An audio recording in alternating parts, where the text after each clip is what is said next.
नमस्कार। ये डेटा क्या कहता है कि एक नए एपिसोड में आप सब लोगों का स्वागत है। मैं हूं अजय प्रकाश। बिहार के मुख्यमंत्री नीतीश कुमार, जिन्हें कई बार लोग पलटू राम भी कहते हैं, वो आजकल बिहार में एक यात्रा कर रहे हैं जिसका नाम है प्रगति यात्रा। और इधर आरजेडी के मुखिया तेजस्वी यादव ने अपने सांसदों और विधायकों की एक मीटिंग बुलाई पटना के अंदर। बिहार विधानसभा के चुनाव अगर ठीक समय पर हुए तो ये अक्टूबर-नवंबर 2025 के आसपास होंगे। लेकिन ऐसा साफ नजर आने लगा है बिहार में कि वहां पर सियासी माहौल गर्मा चुका है। सारी पार्टियां अब लगता है कि चुनाव की तैयारी में जुट गई हैं।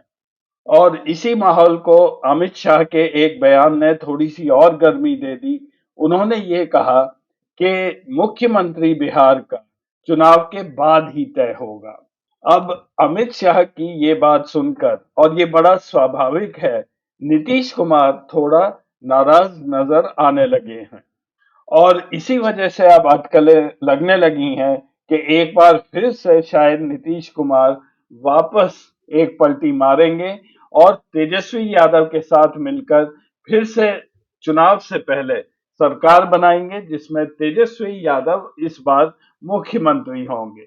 और इसी सब राजनीतिक हलचल के बीच में अमित शाह ने कुछ गवर्नर्स का फेरबदल किया, जिसमें से सबसे प्रमुख है आरिफ मोहम्मद खान को केरला से हटाकर बिहार का गवर्नर बना दिया गया है। आरिफ मोहम्मद खान को बिहार का गवर्नर बनाने की वजह से नीतीश कुमार अगर कोई चाल चलने भी जा रहे थे तो उन्हें अब दोबारा सोचना पड़ेगा। अमित शाह ने एक तरह से नीतीश कुमार को प्रीएम्प्ट कर दिया, क्योंकि आरिफ मोहम्मद खान अमित शाह के बहुत ही करीबी हैं, खास आदमी हैं और भरोसेमंद है।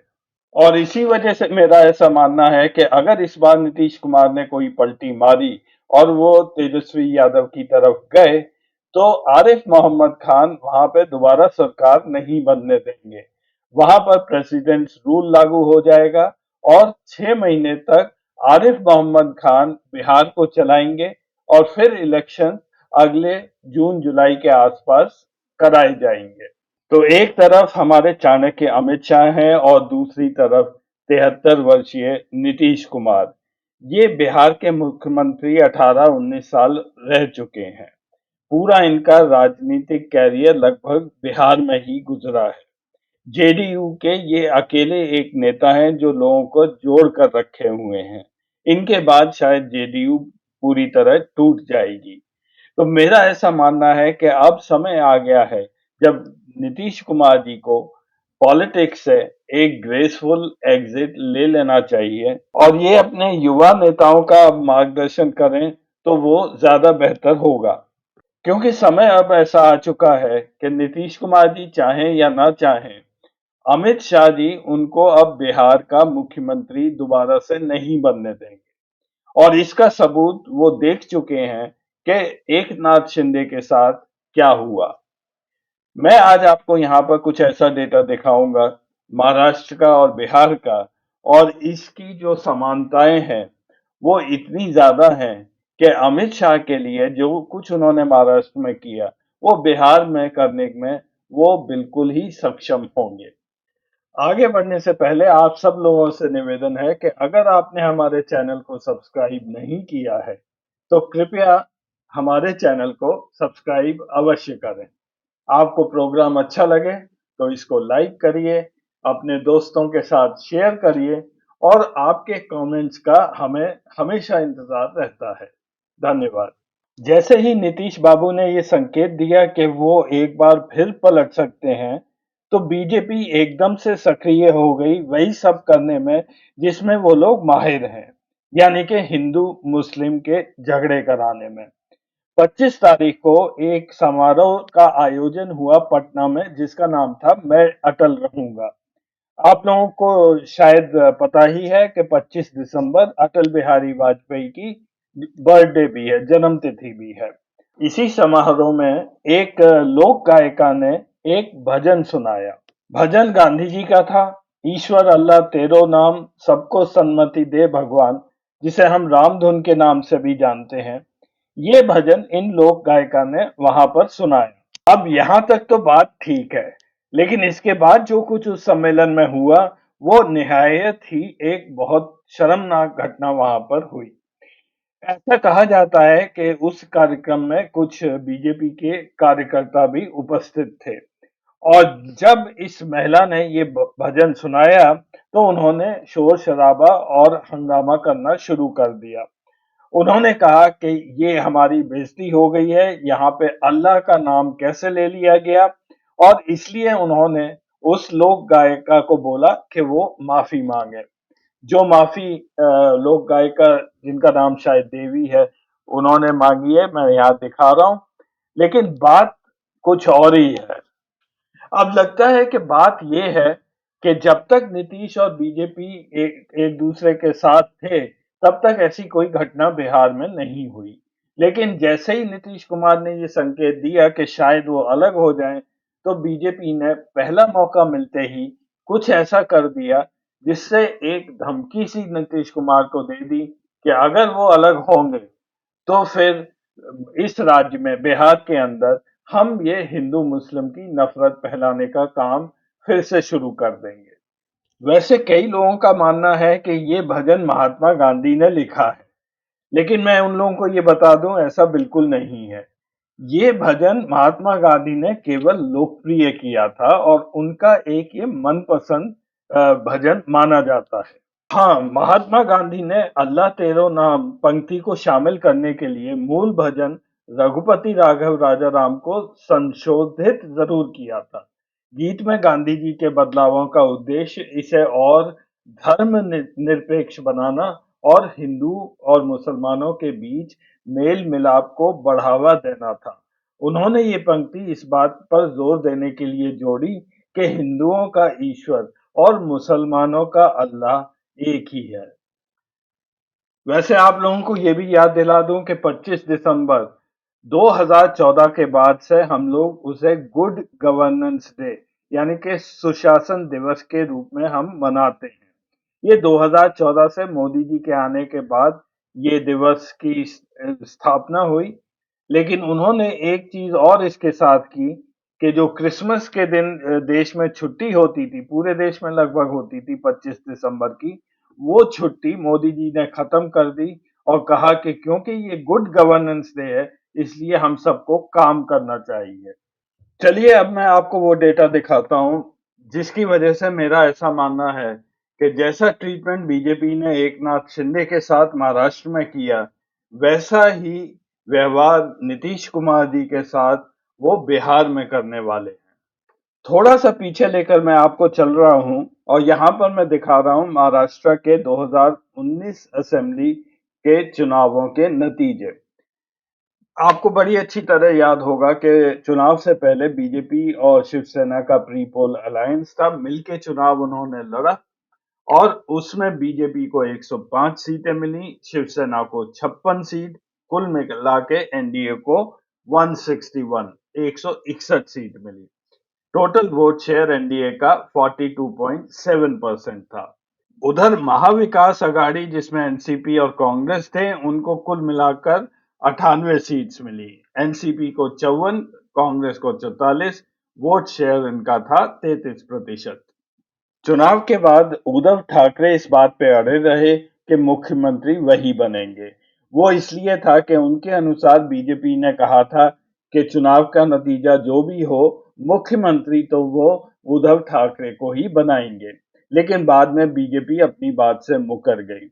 उद्धव ठाकरे जाके महाविकास अघाड़ी में मिल गए। टोटल महाविकास अघाड़ी की सीट्स हो गई 154, लगभग 50% के आसपास वोट शेयर हो गया। उसके बाद एक बार फिर चला ऑपरेशन कमल। शिवसेना और एनसीपी तोड़ दी गई और एकनाथ शिंदे फिर वहां के मुख्यमंत्री बन गए 30 जून 2022 को। लगभग 2.5 साल मिल गए बीजेपी को अगले चुनाव की तैयारी करने के लिए, जो अभी हाल में 2024 नवंबर में वहां पर हुए हैं। ये दो टेबल हैं, बिफोर इलेक्शन और आफ्टर इलेक्शन। बीजेपी को बहुत बड़ा फायदा हुआ, जो सीट पहले 103 थी वो बढ़कर 132 हो गई। शिवसेना शिंदे ग्रुप, उनकी 38 सीट थी, वो बढ़कर 57 हो गई। अजीत पवार वहीं पर रहे 41 सीट पर। इस तरह से एनडीए जो पहले 203 पर था, वो बढ़कर अब 235 पर हो गया। इनका प्रदर्शन बहुत ही अच्छा रहा और महाविकास आघाड़ी जो माना जाता था कि इस बार महाराष्ट्र में जीत जाएगी, उनका प्रदर्शन काफी खराब रहा, खासकर कांग्रेस का। वो 67 से घटकर 50 पर आ गए। और जो कुछ महाराष्ट्र में मुख्यमंत्री के पद को लेकर हुआ है चुनावों के बाद, वो सब आपके सामने है। एकनाथ शिंदे को मुख्यमंत्री नहीं बनाया गया, हालांकि वो काफी नाराज रहे, लेकिन बाद में जो कुछ बीजेपी ने उन्हें दिया या नहीं दिया, उनके पास कोई चारा ही नहीं था। मुख्यमंत्री के पद को छोड़कर वो डिप्टी सीएम बन गए और उनके हाथ ना फाइनेंस आया और ना ही होम पोर्टफोलियो आया। अब देखिए बिहार को। ये बिहार 2020 के असेंबली के चुनावों के रिजल्ट्स में यहाँ पर दिखा रहा हूँ। और ध्यान दीजिएगा कि लगभग जैसा महाराष्ट्र में हुआ, वैसा ही बिहार में भी हुआ है। 2020 में बीजेपी और जेडीयू ने मिलकर चुनाव लड़ा। बीजेपी को 74 सीट्स मिली, जेडीयू को 43 सीट। कुल एनडीए को 125 सीट्स मिली, 243 सीट्स हैं बिहार की असेंबली में। उधर जो महागठबंधन है, उसमें आरजेडी, कांग्रेस, सीपीआई वगैरह लेफ्ट की पार्टीज आती हैं। इन सब को मिलाकर 110 सीट्स मिली थी। इनका वोट शेयर और बीजेपी एनडीए का वोट शेयर लगभग बराबर ही रहा, 37% के आसपास। 2 साल बीजेपी के साथ सत्ता में रहने के बाद 2022 अगस्त में नीतीश कुमार जी ने एक बार फिर से पलटी मार दी।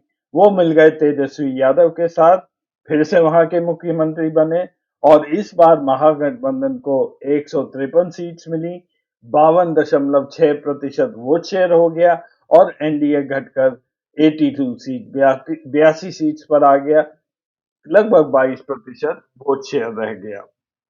28 जनवरी 2024 को नीतीश कुमार जी ने एक बार फिर से पलटी मारी और बीजेपी के साथ दोबारा उन्होंने मिलकर सरकार बनाई। आज की तारीख में बीजेपी में 84 सदस्य हैं, जेडीयू में 48, कुल एनडीए में 138 विधायक हैं।